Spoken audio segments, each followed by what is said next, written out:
him. It can be a personal choice for him. Thank you so much. Mayor, Jerwin po from K5 News at Tacloban. Na-mention po niyo po kanina nga about po sa yung plano po ng maisog ay para maipalabas po yung hinaing at saka yung, para magkamayroon po kayo ng magka-communicate kayo. So mayroon bang ang ginagawang maisog para magkaroon kayo ng communication between you and President Bongbong Marcos? Sana pansin ko lang on how they respond to sa mga demonstration na ginagawa namin. Like for example, ngayon they have an idea kung saan yung next rally.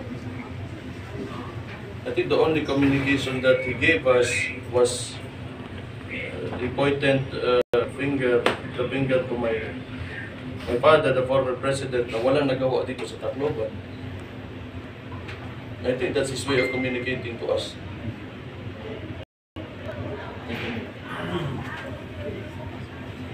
Okay, last question. So wala nang unity, sir? Wala nang unity with you and Let him answer that for you. Sila yung matubag, anak. Sila yung patubag, anak. Mayor, pwede rin isa na lang. During the rally sa Davao, sinabi mo na para naghihimutok ka there, your father pinayagan ipalibing si former President Marcos. And then this time, parang hindi rin ibibigay yung nare-reciprocate pa yung mga ginawa nyo sa past administration. Kay ngayon, Presidente, compare sa ginawa ng tatay mo. Gusto ko lang balikan yung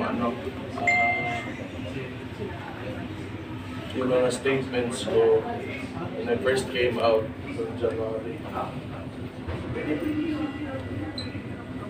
I think kung gusto nila talaga ayusin itong problema na ito, pwede niyang gawin yun. Pwede niyang gawin talaga. Yun lang, kasama doon nga sa rally namin, kami anti-war. So, we do not like foreign military activities within our territory. Ayan, medyo mahirap dyan. Pero, I do not know. But kung ako talaga, I want all of this to end. Kasi kung ako lang yun, I do not know kung I do not know sa tatay ko, I do not know sa kanila. I just want this to end. I just want kung unit team, mas maganda sana. Nandyan pa yung unit team. Alright. We'll see. We will always, you know, like,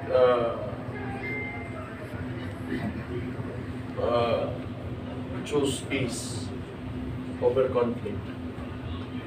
It's para sa lahat natin. Para sa buong bansa. Okay. Thank you everyone for coming.